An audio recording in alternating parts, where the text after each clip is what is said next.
खबरों के सिलसिले को आगे बढ़ाएंगे और आपको बताएंगे कि अमेरिकी सदर डोनाल्ड ट्रंप ने अमेरिका के 3 डिस्ट्रॉयर्स बहरी जहाज़ों की कामयाबी से आबनाए होर्मुज़ अबूर करने का ऐलान किया। ट्रंप ने कहा कि अमेरिकी बहरी जहाज़ों पर हमला भी किया गया मगर उन्हें कोई नुकसान नहीं पहुंचा था। हम हमला करने वाले ईरानियों को बहुत नुकसान हुआ और ईरान की हमलावर छोटी कश्तियों को तबाह कर दिया गया।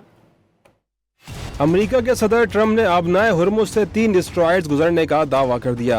सोशल मीडिया पर लिखा कि ईरानी हमलों के बावजूद तीनों डिस्ट्रॉयर्स आबनाए हुर्मुज़ से कामयाबी से गुजर गए। अमेरिकी जहाजों पर छोटी कश्तियों, मिसाइलों और ड्रोन से हमला किया गया मगर तमाम हमले नाकाम बना दिए। मिसाइल और ड्रोन समंदर में ऐसे गिरे जैसे तितलियां कब्र में गिरती हैं। ट्रंप का कहना था कि ईरान कोई नॉर्मल मुल्क नहीं, ईरान की क़यादत जुनूनियों के हाथ में है। जुनूनियों को जौहरी हथियार इस्तेमाल करने का मौका मिलता तो बिलाशुबा वो इस्तेमाल कर डालते। अब ईरान को एटमी हथियार बनाने का मौका नहीं मिलेगा।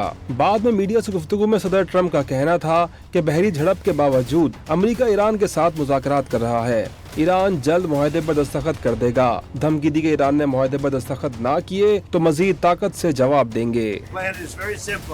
Iran cannot have a nuclear weapon, it cannot have a nuclear bomb, and it's not going to have. And they're really at the end of the line. Really are at the end of the line. Talks are going very well, but they have to understand if it doesn't get signed, they're going to have a lot of pain.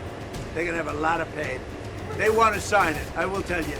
They want to sign it a lot more than I do. सदर Trump ने एक बार फिर Iran की पहली, दूसरी और तीसरी regime change होने का भी दावा कर दिया। बावर कराया कि ईरान से फौजी झड़प के बावजूद जंगबंदी बरकरार रहेगी। उन्होंने बहरी नाकाबंदी को ईरान के लिए फौलादी दीवार करार दे दिया।